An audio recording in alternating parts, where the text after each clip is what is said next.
Hey, small town fam. It's Yeardley and Zipper. And Dan. And Dave. Yay, it's the A-Team. Listen, have you ever wanted to wake up to a cup of hot coffee in a snazzy Small Town Dicks mug? Well then, walk your fingers across that keyboard to smalltowndicks.com/store and check out our Small Town Dicks merch store. We've got classic merch like coffee mugs, enamel pins, pint and shot glasses. We've also got some true crime themed merch like a keychain pepper spray. A small pepper spray that fits on your keychain in a leather Small Town Dicks case. We also have an auto safety tool, used and recommended by many first responders. It's the same kind that I used to carry on my keychain. It has a guarded blade to slice through your seatbelt if you're trapped in your car after an accident, as well as a spring-loaded spike head to shatter glass in emergencies. Of course, we hope you never have to use it, but you'll be glad you have it if you ever do. Comfy, fuzzy socks with the Small Town Dicks logo. Come on, who doesn't want some cozy socks from their favorite podcast? I do. So check out these items and more in our merch store at smalltowndicks.com/store. Do it.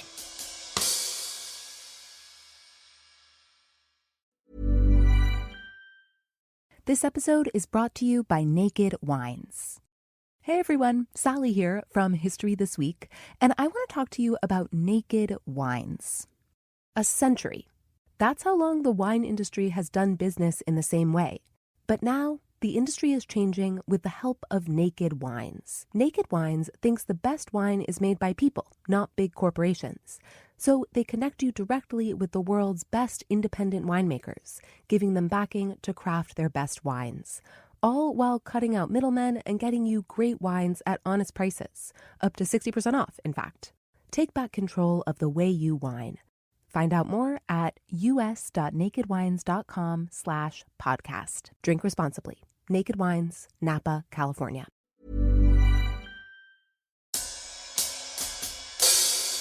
Hey, small town fam. How are you? Well, we have something very special for you today. We're starting a new mini-series over on our Patreon called The Briefing Room. We've been kicking this idea around since our Behind the Badge series, and we think you'll find the Briefing Room conversations to be topical, informal, and informative. So today, we're excited to share the inaugural episode with all our listeners. Then, if you like what you hear, please join us over on Patreon for more installments in the coming weeks. Also, everything we post on Patreon is ad-free. Thank you so much for joining us today. Now please settle in for The Briefing Room, Episode 1, Online Safety.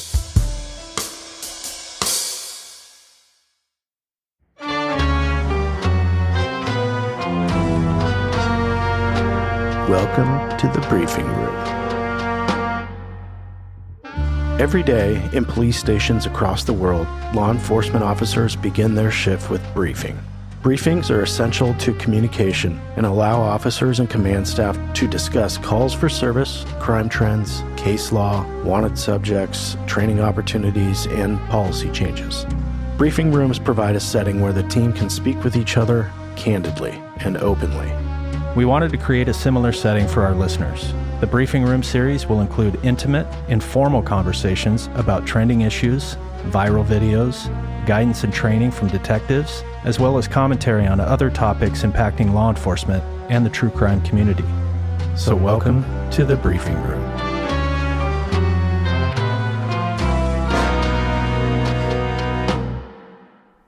Hey, small town superfam. How's it going? I hope all is well in your corner of the world. I am excited because today we have our first episode of a new series we're calling The Briefing Room. I have with me Detective Dan. Good afternoon. Did you forget where you were? I had to look at my watch. Good afternoon. And I have Detective Dave. Happy to be here. Happy to have you. It's always enjoyable. It is always enjoyable. So, Dave, you have a very special episode for us today. Take it away.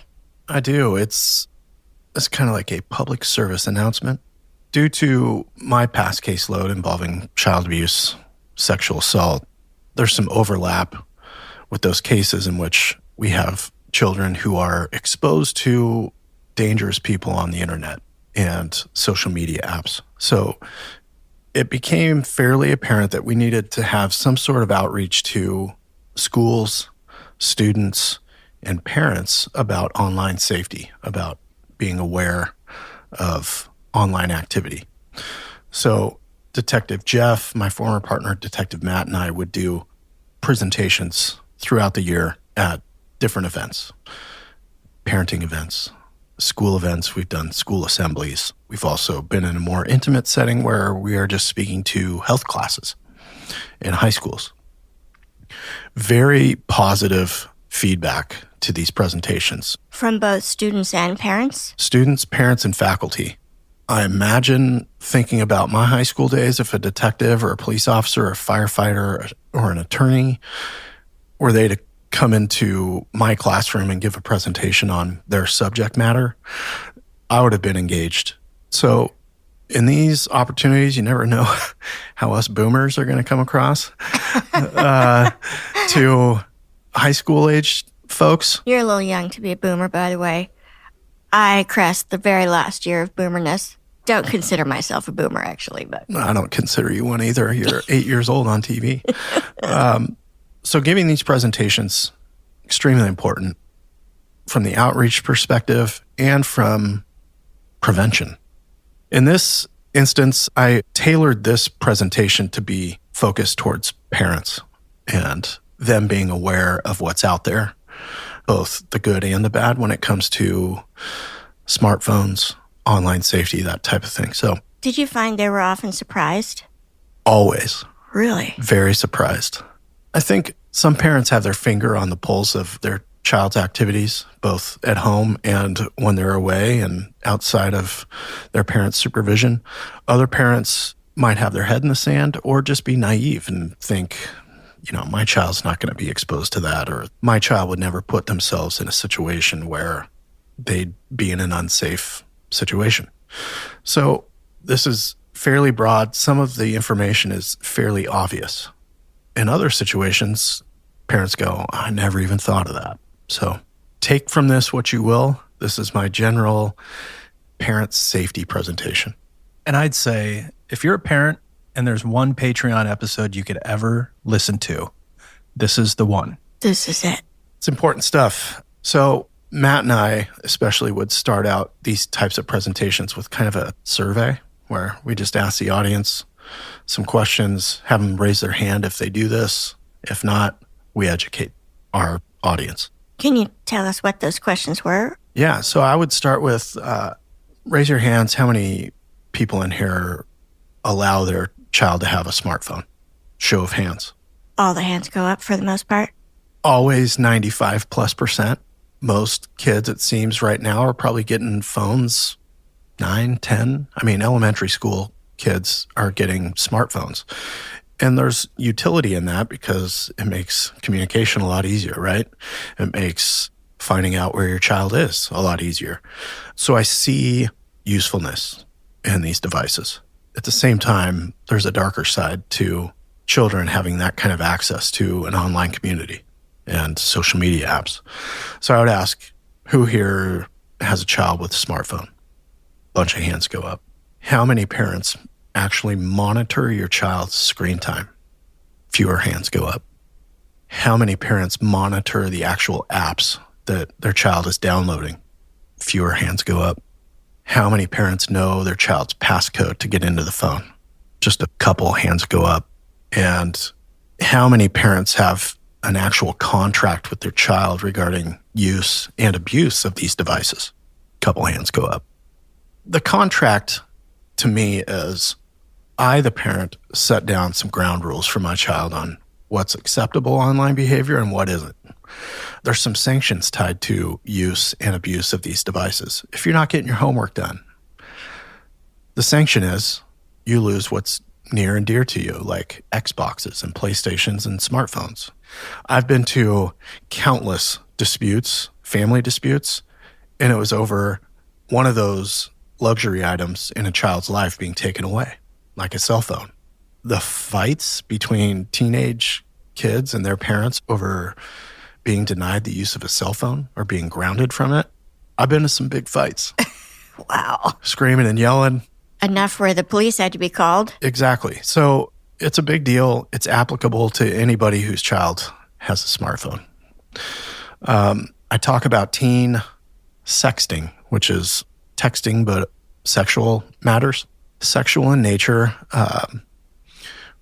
Years ago, we had an issue where a female had sent a revealing photo to her boyfriend, high school aged, and made the boyfriend promise, you're not going to pass that around to your buddies. And within a matter of days, almost everybody in this high school had seen this photo. That happens all the time. Nowadays, you think about the ease it is to transfer a file to somebody else. Sure. All I have to do is hit forward, and I can forward a photo or a screenshot or whatever to my circle of friends, and I have trust that they're not going to pass that on to anybody else. Pretty soon, it's like a forest fire. It's swept the entire school.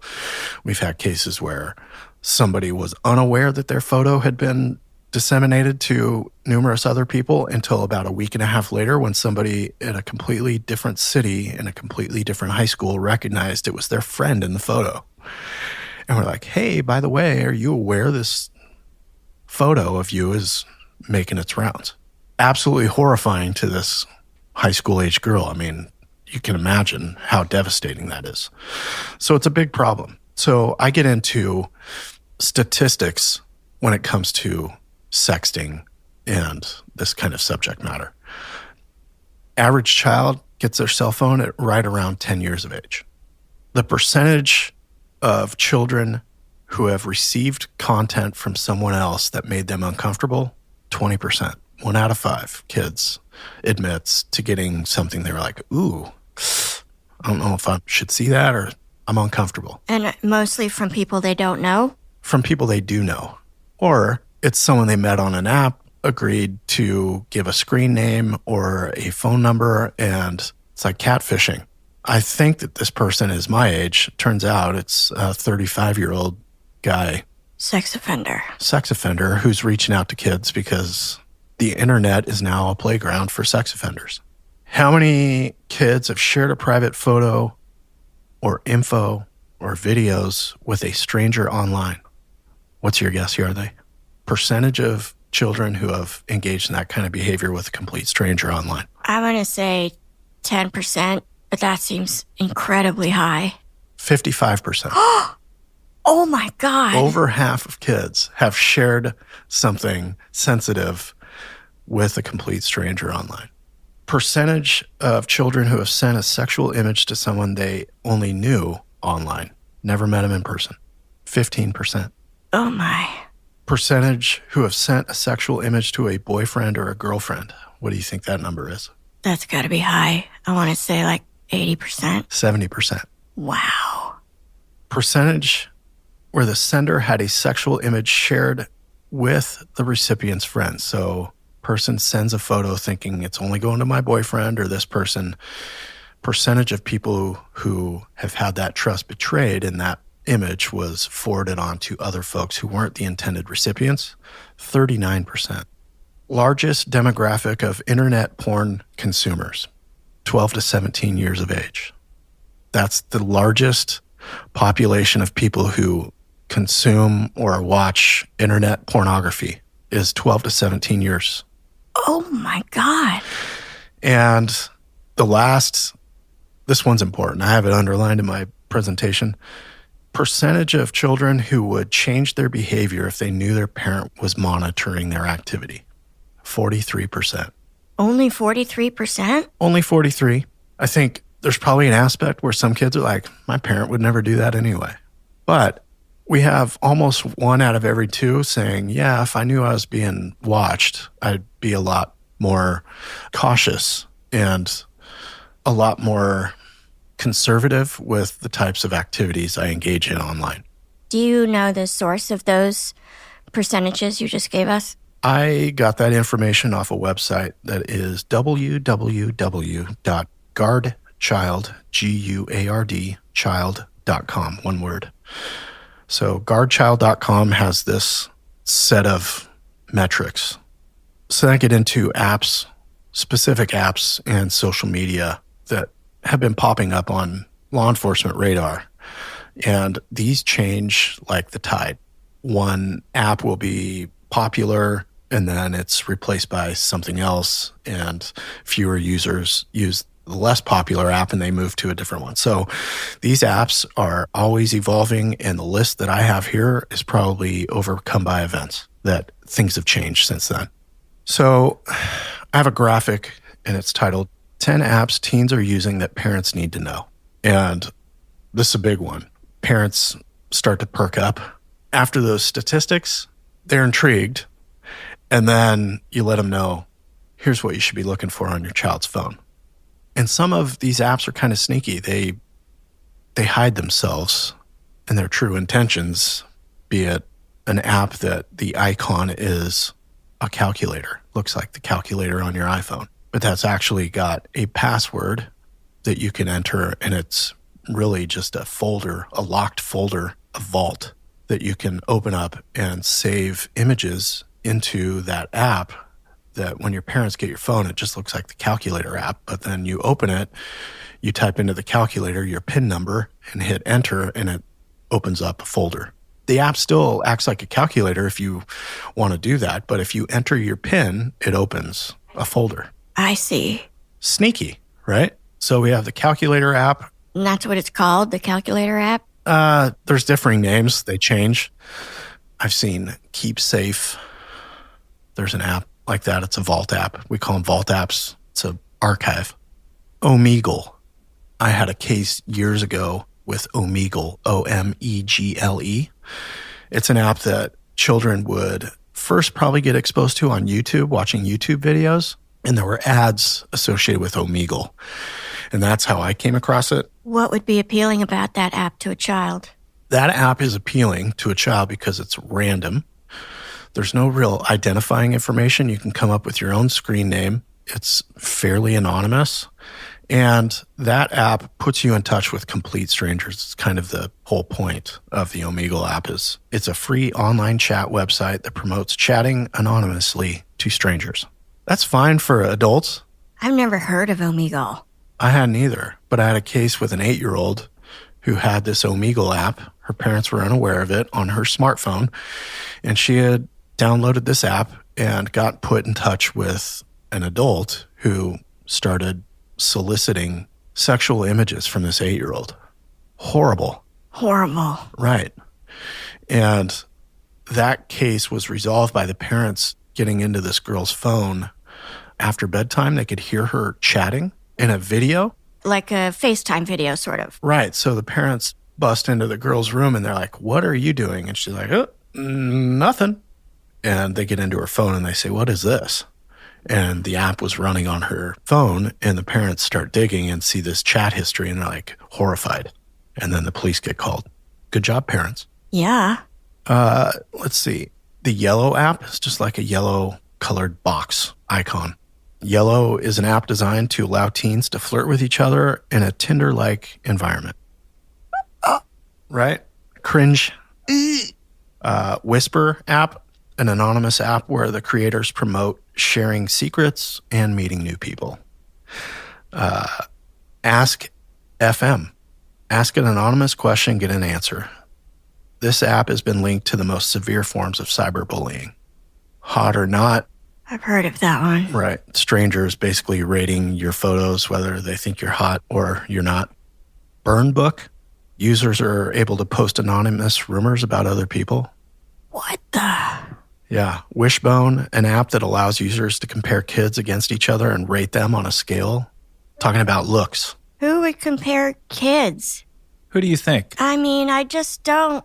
Well, you read the descriptions on these apps, and it's almost like the Knights of the Round Table sex offenders got together and said, let's brainstorm some ways that we can lure children and into our orbit. Yeah, it's disgusting, and Right. So I've talked about Kick Messenger and Instagram, Facebook. We've had cases associated with those apps in the past. They're on this list. So I encourage parents in these presentations, scrutinize your child's friends lists on their social media apps. If the child's unable to tell you when and where they met this person, that person's a stranger, and you should probably scrub that person from your child's friends list. I am certain it is tedious, tireless, and unpopular, difficult work for parents to have this level of supervision of their children. But given the current space we're in, it's like allowing your child to go down to the playground after dark. I wouldn't have been allowed to do that. In Dan and Dave's world back in the day when we were playing wiffle ball out in the park all day, once the streetlights came on, we knew. And I'm sure a lot of our listeners had the same childhood. Streetlights come on, head back. So monitor friends lists actively. And this is part of that social contract. This is part of the contract that parents have with their kids when we talk about use or abuse. If you lay out your expectations of what can and cannot happen while your child is online, when they break that, they've broken the contract, and then there's sanctions. That way, the child feels like, well, I'm part of the negotiation here, even if the parent's like, that's non-negotiable. They at least get to be a part of the conversation. It's how you build buy-in in any setting. But in this case, you really want your kids to respect where you're coming from when it comes to this stuff. I tell parents, monitor your social media presence, monitor your child's activities, monitor all of that. Parents need to have the discussion with their child about receiving friend requests or message requests from strangers. We've had numerous cases. I've highlighted a few on the podcast about these guys that would just kind of randomly shotgun messages out to, females, prepubescent, high school age females, where they're reaching out. It's phishing. They're trying to see if they can get the child on the line and begin grooming them. So friend requests, message requests from strangers, big red flag. It's fairly obvious. I tell parents that when they ask a child for access to the device, part of the contract is that the child, without hesitation or protest, provides that to the parent. It's parent's castle. So I allow you to have the device. With that, there are restrictions. Right. Go through the phone with the child and review the apps. What's this one? Show me.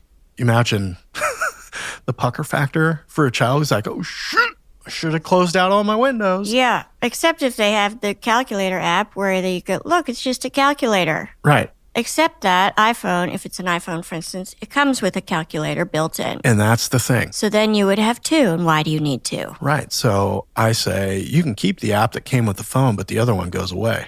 Why do you need two calculators? Right. Right? Why do you need a Vault app?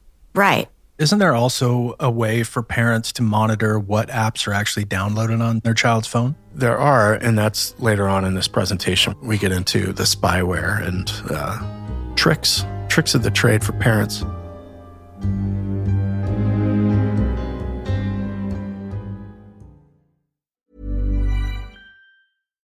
Hi, it's Mark Bittman, author of How to Cook Everything, editor of The Bittman Project, and host of the podcast Food with Mark Bittman. And this episode is brought to you by Naked Wines. A century. That's how long the wine industry has done business in the same old, closed-door, boys' club way. And it's a way of doing things that hasn't aged as well as a Bordeaux, let's say. But now, the industry that's notoriously out of date is changing with the help of Naked Wines. Naked Wines thinks the best wine is made by people, not big corporations. So they connect you directly with the world's best independent winemakers, giving them the backing they need to craft their best wines, all while cutting out middlemen and getting you great wine at honest prices, up to 60% off, in fact. Take back control of the way you wine. Find out more at us.nakedwines.com/podcast. That's us.nakedwines.com/podcast. Drink responsibly. Naked Wines, Napa, California.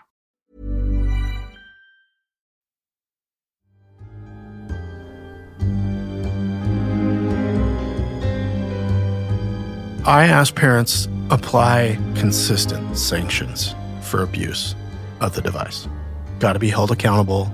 Child has to know that when they cross the line and are in the restricted areas of use, that was a gamble for them. They might lose access to that app. They might lose access to their device. So there has to be regular sanctions. Keep your child accountable. The last thing, this always shocks a few parents in an audience. I always say, it's your house, you can search it. I can't, as a government agent, ask you, the parent, hey, I'd really love to see what's in your child's bedroom. Can you go search your child's closet and tell me what you find in there? I've made you my agent on the search. I can't do that. Parents, it's their home. If they want to go through their child's belongings, it's your home. That child is renting from you. So I tell parents, you own the home. You're responsible for what's in it. That's your child. They report to you. You're the boss. You can search your own home. You can take the phone away. Right. Some parents are like, but it's my child's phone. Is that like an invasion of privacy? I'm like, that is your bedroom that your child happens to occupy. There's a difference. Right? Sure. And you can take phones away. I've had people say, my child actually has a job and bought their phone. And I'm like, doesn't matter. Why doesn't it matter? It doesn't matter because that child, until they're 18, their behavior can impact a parent. We have a law in our state where if a parent fails to supervise a child and this child is out creating havoc, the parent can be held responsible for that child's actions because they're not properly supervising their child, that they know their child's out raising hell and they just allow it to happen. Well, now you're on the line for this. You're on the hook, parent. So I let them know if your child's up to nefarious, unlawful activities, you have the potential to be responsible for that. I would take responsibility for what's in your house and what's going on in your house. It's your place. Even if it's your child's, quote, property, it's still your responsibility.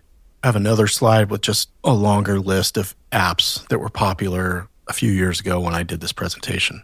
I don't have descriptions for these apps, but these are social media apps that land on the radar of elementary, junior high, and high school age kids. The reason you know about them is because it landed on your desk because there was an issue. Yeah, it used to scare and surprise me when I'd be like, well, I feel like I'm pretty up to date on this stuff because I try to stay contemporary with what's out there. Yeah. You just can't keep up. So there were times where a police report comes across my desk, or I'm sure with Dan, a new fencing app where people can steal products and then sell them online in a fairly anonymous fashion. I'm sure he came across them too, where you're like, I hadn't heard of that one. That's a new one for me. And some of these are those for me. Amino, Discord, Group Me, House Party. Snapchat's been out there for a while. Meet Me, Live.me, TikTok, Tumblr, Yubo, Y-U-B-O, YouNow. It's like a video streaming service where you can be put in touch with strangers. These are all out there. Then I talk about spyware for parents. These are apps that they charge a monthly fee or a yearly subscription. But if you put this spyware on your child's phone, and there's other apps and software that allows you as the parent. I know that George did this back in the day with his high school age daughter and son, that they were on the family plan, their phone plan, and any app that showed up on the kids' phones would also show up on their parents' phones. So George would be like, nice try. You are not downloading this app today. So, George's kids, great kids. They are great kids. If they tried to be sneaky, he'd be like, I gotcha. So parents have the ability to have this kind of exposure to what's landing on their child's phone. Bark is an app, B-A-R-K, and the icon is basically a dog that's barking, kind of like your cats around here. Anytime Sure. a burglar shows up, they're like, someone's at the door. Yes. So Bark tracks text messages, email, and social media activity. Automatic parental alerts and notifications, $9 a month, unlimited number of devices you can apply it to. Pretty good. So there's another one called Custodio, Q-U-S-T-O-D-I-O. The icon's just a capital letter Q in script. Monitors YouTube, browser history, and text message content. Blocks pornography and pornography websites. And it also has location tracking and a panic button. So if you get in over your head in something, it's kind of like a quick 911 call to your parents, or however way you want to set that up. Web Watcher tracks and archives text messages, deleted texts, photos, browser history, GPS locations, and social media apps. Very, very valuable. Scans content and photos and provides parental notifications and alerts for risky behavior. Of these apps that you would regularly encounter, did you have a preferred one? For the spyware apps? Yeah. I've never dealt with a parent in a case who had a spyware app. There's a little Easter egg in there, right? Right. Which is the parents who have these apps don't have kids that are landing on my caseload. Yes. Take that for what you will. When you're in these assemblies and doing these presentations, how much pushback would you get from parents or kids who are also in attendance when you would bring up the spyware conversation? With kids, crickets, or some hmms and maybe a few laughs like, I'd like to see my parents try that shit on me. Oh. Yeah. With parents, there's a lot of nudge, nudge, and and this could work, and we're doing that tonight. There's a lot of that. So good traction from the people that you would expect to get good traction from, and the offenders, the kids, are like, well, I don't know that I like my parents being able to read my deleted text messages and let them know if I'm engaging in, quote, risky behavior. Right. And I also think that, these presentations that Dave did and these other detectives, you start to enlighten parents to some of the authority that they have in running a household, and it empowers them because, I've been to enough dispute calls with an unruly child who is just raising hell in the house and making it basically unlivable because this child feels like he or she is going to run the show. And parents often would say, well, I can't put my hands on him or her. If I put my hands on my child, you're going to take me to jail. I'm like, I don't know who told you that. You can't injure your children. Right. You have to set boundaries as a parent with your children. And if you don't, your kids will run up one side of you and down the other. It's about accountability. And I think these presentations really reinvigorate these parents where they're like, I do have some control here. Right. Interesting. That was one of the goals here is let's educate parents so we empower them to be able to alter their child's behavior, prevent them from having police contact, prevent them from being stuck in a dangerous situation with someone they just met on an app. Parents appreciate that. Deep down, I think kids appreciate when they have some discipline and some structure rather than being able to run around, no curfew. They feel like their parents don't give a shit what they do. I think kids actually do appreciate when their parents are like, I have higher expectations of you, and you disappointed me, and now you, for 2 weeks, are going to sit at home with me while you're grounded. Later on, that pays off, right? Yeah.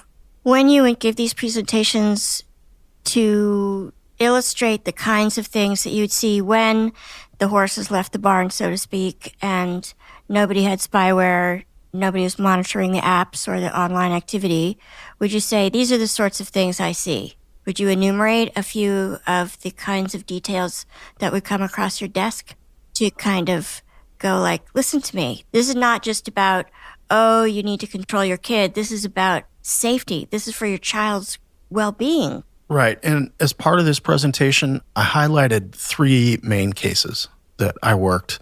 I think I've talked about them on the podcast before, that are social media driven crimes. Facebook, Kick Messenger, things like that, where we have sex offenders either already registered or when I'm done with them, they're going to be registered, reaching out to vulnerable, impressionable young people and grooming them. And also traveling to meet them if they don't live in the same city or town or state. If there's enough contact, right, between the sex offender and the child, it's not unheard of that they would go, oh, hey, what's your address? And then suddenly they show up at the playground that's in the neighborhood. In those cases, for us other detectives who were working alongside Dave, were so much fun for us. Right. To catch those guys. Catching those guys in the surveillance. And honestly, the moment that you introduce yourself as a police officer, because Dave's the quarterback. He's the eye in the sky, basically. He's back at his desk and he's calling the plays. So he's telling us detectives who are surrounding this area where bad guy is supposed to appear, hey, he says he's arriving in this vehicle, it's this color, and that he's a block away from the park right now. Because Dave's in touch with the sex offender online pretending to be the victim, right? Yeah. And the initial confrontation with these guys, when you introduce yourself, hi, I'm Detective Dan, we need to have a chat. The look on their face is priceless. It's good stuff. Yeah. Would you start out with that so the parents go like, oh shit, oh shit, oh shit? No, I ease them into it. Oh. And then I hit them with a sledgehammer. Okay. Impact, right? Yeah.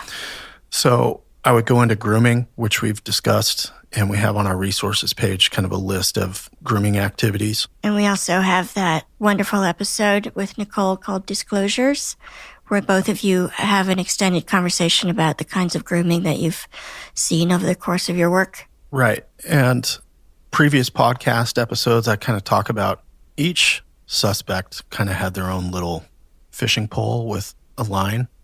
Your boyfriend's really lucky fishing, trying to see if you're going to A, respond, and B, do you have a boyfriend? I'd really like to cuddle with you. I had one guy that was all about sending dick pics, like right away.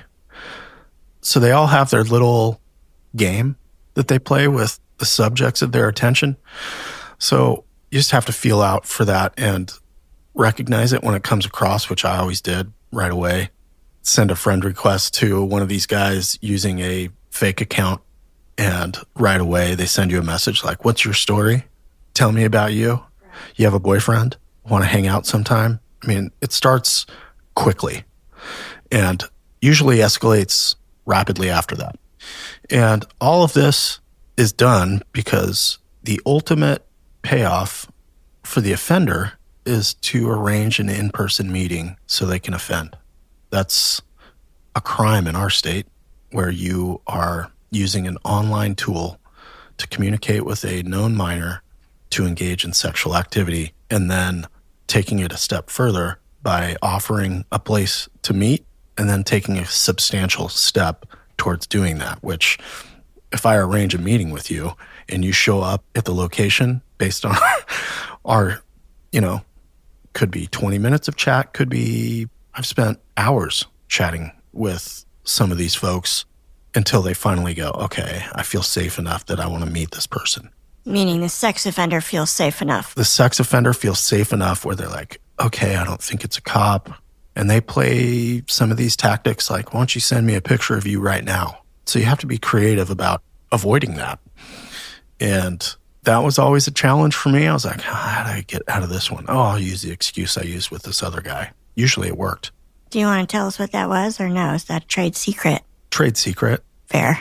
A lot of times these offenders would offer drugs, alcohol, something that might loosen inhibitions or be attractive to a teenager who's like, oh, yeah, I'd love to drink alcohol with you. Like, that's not something I can do, or I have to sneak out to do that. So these offenders know this, that it's appealing, and that's an offer they'll make. All kinds of stuff. I have a slide titled Warning Signs, and it's all about warning signs that a parent would see from their child. And it could be as simple as your child being very secretive about their online activities, hiding their phone, things like that. Child becomes obsessive about being online because they want to go talk to their friend. They get angry when they can't be online, or you don't allow them to get online. Your child receives phone calls from numbers you don't recognize or people you don't know, and they sneak off to have a conversation. They receive gifts. They show up with new clothes.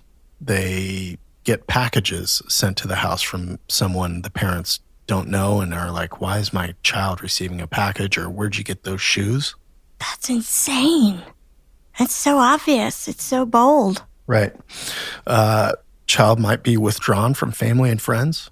It's also normal where kids kind of get to the point where they're like, I don't really want to hang out with my parents or be at this Thanksgiving social. I'd rather be at home where I can be online or I can go out and meet my friends at the park. But to what extent has that erosion occurred? Right. And is it coupled with these other warning signs? The child might change screens or turn off their computer when an adult enters the room. The child starts to look at pornography online. Given today's culture, I would expect that from a percentage of the population of kids. I would expect them to be looking at pornography because it's out there, it's available. When it becomes more involved or obsessive or consistent, that's an issue. I mean, it's the desensitizing nature of children watching these hardcore pornography videos. That's going to impact their development. Right. So I have the source for that information. Website is internetsafety101.org. And there's actually a tab called Predator Warning Signs. That's good to know. We put all that up on our website under resources. What to do if your child discloses sexual abuse. You're the parent. Your child has either told a friend, family member, or yourself. Teacher, maybe. Teacher. They're disclosing that they've had sexual contact or contact that they felt was a violation.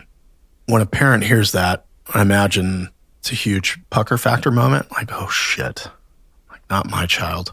Sure. I understand that. If it happens, there are ways for a parent to handle that are kind of in my playbook that is kind of like a wish list. I hope the parent does this, this, and this.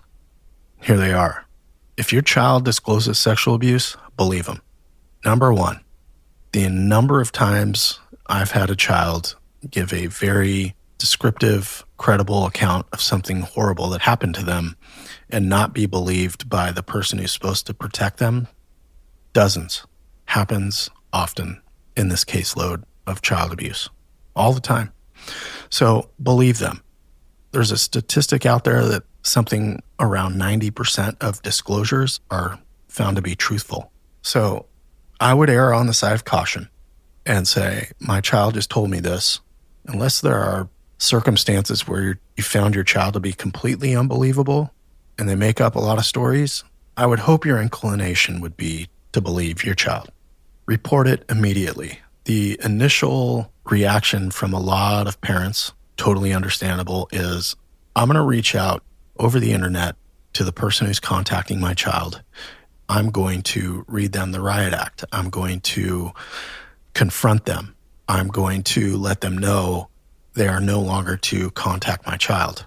It's an appropriate reaction. In my wish list or my playbook, my preference is you call the police first. And maybe I can take that role at a later date while also trying to secure evidence. Because chances are they're not just doing it to your child. There are multiples. Correct. And so if the police get involved, then you can stop this person instead of setting them underground, and then you can't find them. Right. Like all of a sudden their profile is deleted, those types of things. Huge roadblock for me. Great job by the parent being initially very protective. I totally understand that. I'm just saying from my perspective, this is what I want. So report it immediately. And with that is avoid confronting or alerting the suspect that you're on to them. Right. I've got a graphic here on that slide that has 3 different graphics. Of children who are sexually abused, 20% are abused before the age of 8. Oh. 90% of child sexual abuse victims know their abuser. It's not stranger danger, it's someone close to them. Only 4 to 8% of child sexual abuse reports are fabricated. Okay, that's very small. Mm-hmm. So then I get into the online predators that I personally have encountered. Dan's met a couple of these guys. I have. They didn't look like their mugshots when I encountered them. They had raised eyebrows. A certain curiosity or caution? Sweat on the brow? Sweat on the brow, the hands are shaking. That's typically the reaction you get.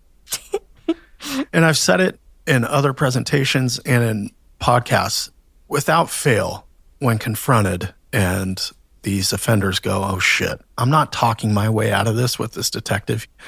I see the bullshit alarm on his face is going off. He doesn't believe me.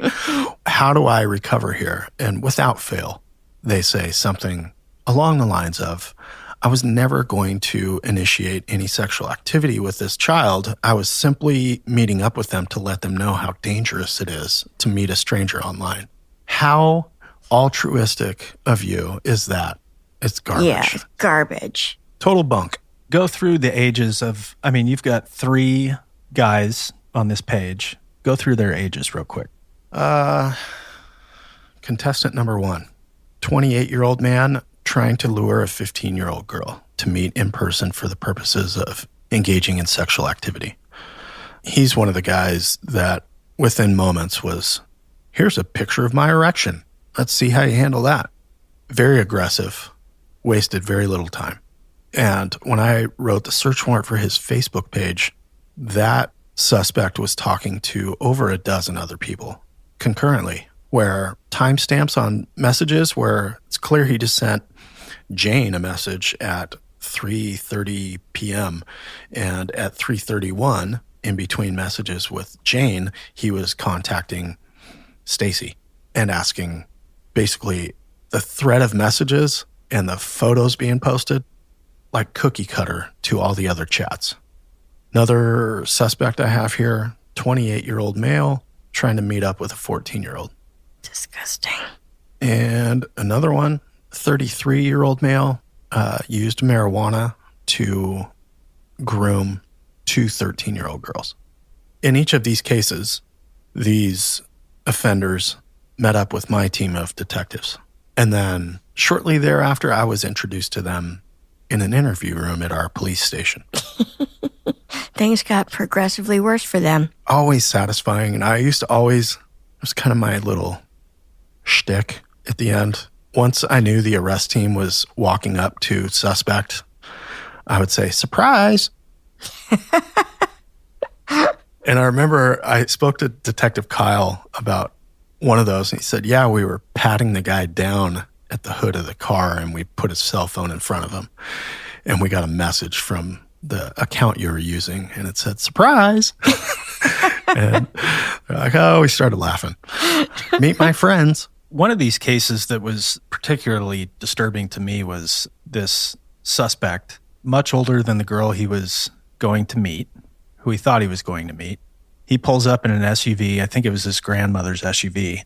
And he had a bed made in the back of the SUV. So this young female who was innocent, he was planning on taking her virginity in the back of this SUV.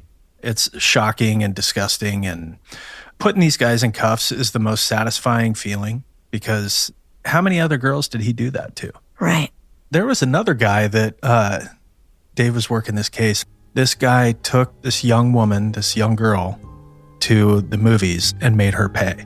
Oh my God. Oh, yeah.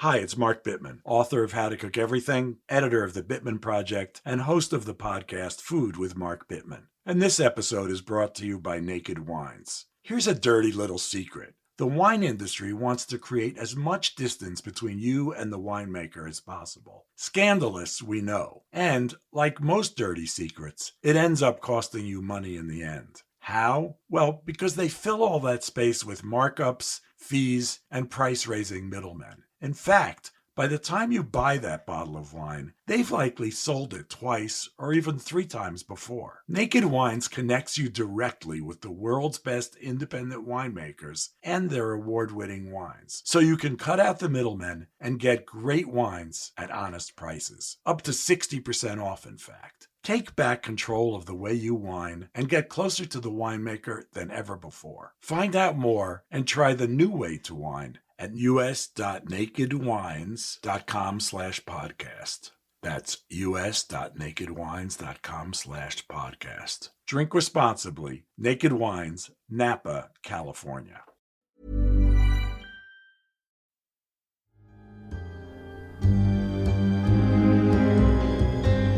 So, to wrap up with parents, I would always let them know that there are laws that govern this type of behavior. What type? Sexting type behavior. Oh. Among juveniles. Right. So certain laws have certain elements of the crime where a child must be under this age for it to apply, or the suspect has to make the offer to meet up, ask for a photo, and then make an effort to meet in the place where the agreed upon meeting was going to take place. So there's different laws that affect these, and these have had to evolve with social media. Legislatures across the U.S. are drafting and enacting laws that were written a year or two prior. So we're always trying to catch up with technology, and that's a learning process. As part of this, we had, I think I mentioned earlier, the issue where female's photo was disseminated without her knowledge to hundreds of people. That's a crime for the person who sent it. A crime for the girl who sent it and not the person who disseminated it? It's a crime for both of them. Uh-huh. So I'll go through some of the laws. I'm going to give a very general overview of what the title is, but it would give away our state, even though I know our listeners are very smart and they already know. But to keep up appearances, we have one law that is about taking a video recording, either a picture or a photo of a child engaged in sexually explicit activity. That law is supposed to cover an adult who is reaching out to a juvenile and asking for explicit images. You're basically asking for child pornography. That law also impacts the person who sends that image. Say it's a 16-year-old girl and her 16-year-old boyfriend. That law still applies. Oh. Even though that probably wasn't the intent of the law, you think about we're trying to catch up with technology and trends across society. So that law was applicable, and if the 16-year-old girl had the boyfriend ask, hey, will you send me a nude photo? The crime occurs when boyfriend asks for it, and if the girlfriend sends it, she's committed a crime too. Okay. And those are biggies. Interesting. We were getting cases where we have these sexting. Think about the statistics earlier. The sheer volume of teenagers who have forwarded on explicit photos or asked for them. I don't want to make all those people sex offenders. I want to educate them, counsel them, and arrest the behavior so it stops. Right. So we had that law. We recognized in our little niche of child abuse and sexual assault that that law had way too much teeth for these teen sexting cases that we had. And I'm like, that is a lifelong sentence if that charge applies to you. It shouldn't. Let's educate them. So we talked about the law where you can't, as an offender, offer to meet a child for the purpose of engaging in sexual activity. It's against the law. So there's varying degrees of that. There's online sexual corruption in the first degree or in the second degree. The first degree is much more serious. Second degree is maybe you offered to meet, but the meeting never took place or he never showed up at the actual meeting spot. But you made the offer and it was clear what was going to happen if and when you met with the child. Those are crimes. Might get you 13 months in prison. If you just offer but you don't meet up with them? Correct. You're probably going to get registered as a sex offender if you do that. And you'll probably be at least on probation for 3 years. It's not a given that you're going to end up in prison. A lot of it likely has to do with how many charges can I apply under this statute or what your criminal past, your history is as a criminal. As a result of these sexting cases where a photo was sent to a boyfriend with the understanding it's just going to stay on your phone and you're not going to send it to your boys, right? A new law evolved in our state, and it was incredibly useful for us working this caseload. Disseminating an intimate image of someone else without their consent and using it in a harassing, humiliating, shameful manner is a crime. So it's kind of this revenge porn type stuff where boyfriend is unhappy with girlfriend for breaking up with him, and he's like, hey, we made some sex videos, and you threw it up on the internet. It's a huge violation of your ex's trust. That should be against the law, and it is now. Is it more severe if both parties are underage? If the boyfriend is 15 and the girlfriend is 15 and he disseminates her photo, is that a greater crime? It's not as great as the first one I talked about, which was the law that was kind of behind the times, where if you ask for it or if you send it, you are guilty of committing this crime. This one is much less severe when you send out this intimate image without the other person's consent. It's a misdemeanor. And it's an occasion where we can educate the child, both children involved, and their parents and school staff if it's impacting the school, which inevitably it does, because those rumors go right around the school. It's horrible. I can't imagine being in high school nowadays. It was hard enough. Right? When we were. Right. So Detective Matt and I and other detectives that we've had on our show met with the district attorney to kind of formulate a game plan. How are we going to handle these sexting cases so we're not turning 15 and 16-year-olds into felons and sex offenders when that's not an appropriate use of the statute? Let's find a different way to do this that is less impactful long-term and immediately impactful when you can go to a parent or a child who is your, quote, suspect for sexting back and forth. I just want to stop the behavior right there, and that's kind of your get out of jail free card. You can imagine, and this has happened, where I have this talk with the suspect or, this 16-year-old and his father or his mother, and I say, this has to stop now. Do we understand? Like, if your name is on a police report and it lands on my desk again for the same type of behavior, I'm going to think that you didn't get the message. And I'm probably going to ramp things up a little bit. So the district attorney, she agreed. Like, we need to have a plan of attack. So the circumstances drive the police response. Our preference is an informal education and counseling to all parties involved. We let them know that the creation of the image is a crime and requesting an image is a crime. We want to avoid the criminalization of these kids who are engaging in activity that a majority of other high school kids are doing. It just hasn't landed on my radar. Evaluations are on a case-by-case basis. It all depends on the behavior, the activity, are they being harassing, shameful, that type of thing. We want all the parties to cooperate. If I say, hey, I need to get into your phone and we're going to go through and delete all the questionable images off your phone, I want you to cooperate with that.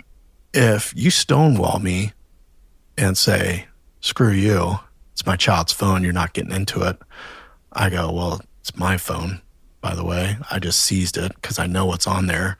And really, I just wanted your cooperation, but now you're going to make me write a search warrant for this. And that's a lot of work, not just for me, for a deputy district attorney who has to review this. And I'm also going to go interrupt a judge in the middle of their day or night.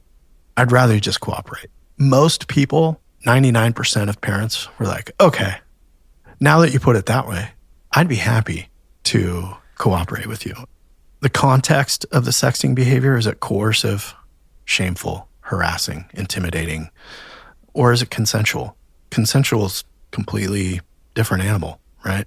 I'd rather it be a consensual thing rather than you saying, hey, I'm going to release this rumor throughout the school unless you send me a photo of what you're wearing right now. And I prefer you not be wearing anything. Like that, come on, man. You are on the path to becoming regular in my caseload.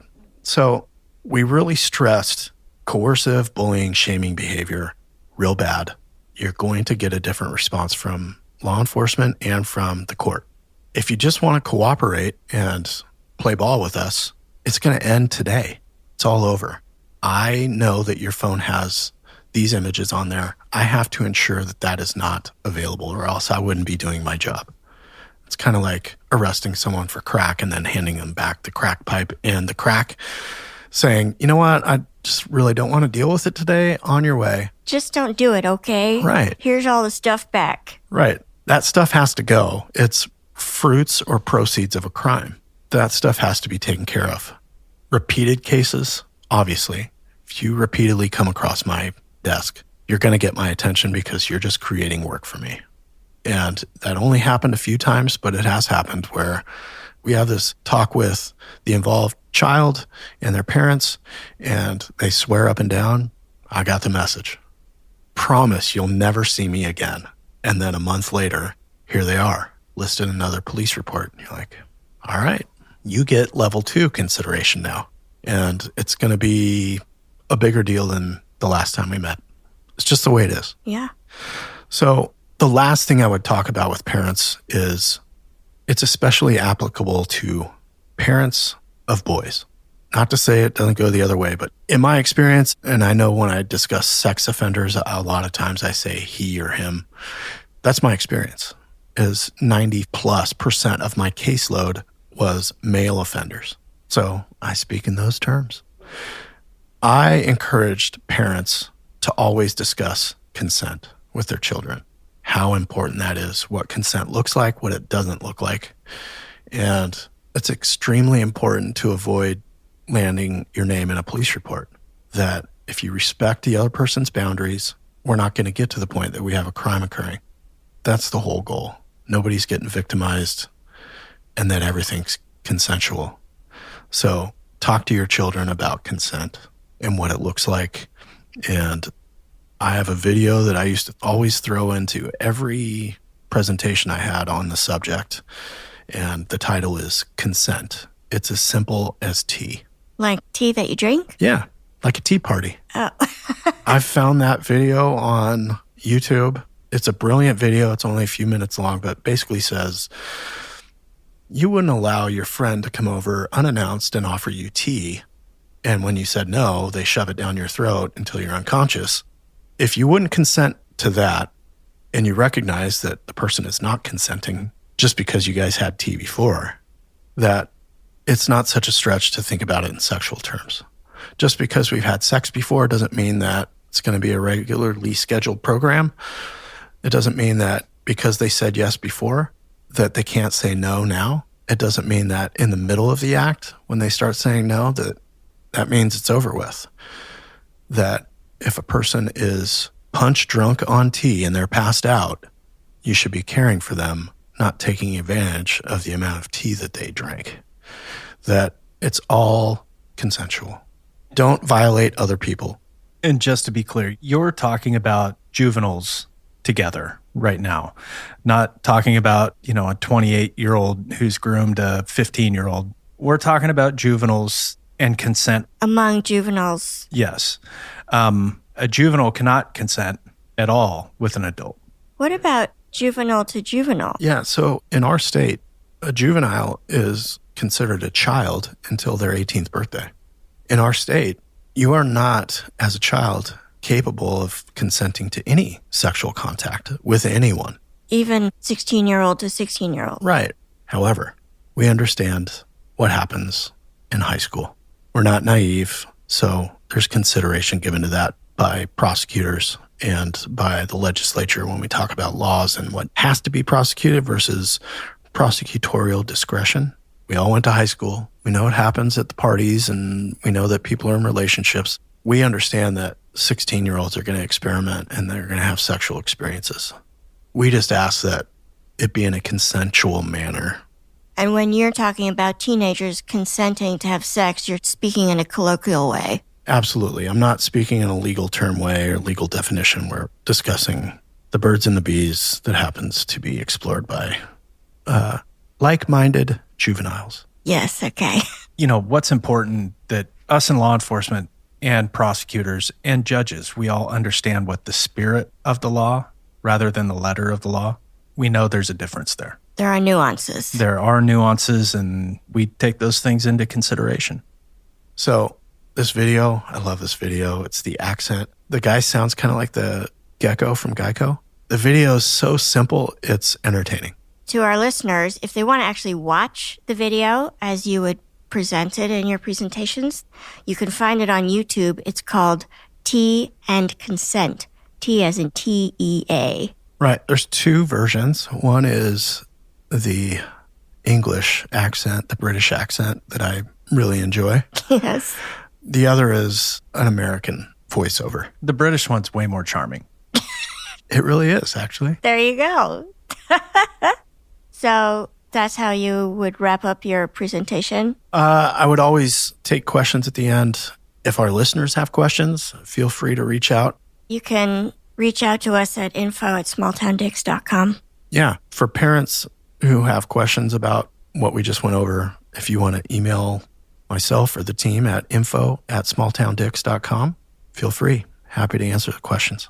Yeah. Excellent. What an extraordinary public service, Dave. That's so good. Thank you. You're welcome. I hope it helps. I don't see how it couldn't. After these presentations, Matt and I would get extremely useful feedback and let us know that parents needed to hear this stuff, Yeah, that it's valuable information. absolutely. Thank you, Dan. You're welcome. I have limited experience in these other than putting handcuffs on them, which is fun. Yeah, Dan got to be there present for the fun part. And I got to see dick pics and have all sorts of activities described on what people wanted to do to me. Oh, boy. Because they thought you were Stacy. Yep. Yeah. There you go, small town fam. So to take us out of this episode, we thought we would play you the audio from that awesome video, Tea and Consent. Stay safe, stay well. We will see you next time. If you're still struggling with consent, just imagine instead of initiating sex, you're making them a cup of tea. You say, "Hey, would you like a cup of tea?" And they go, "Oh my God, I would love a cup of tea, thank you." Then you know they want a cup of tea.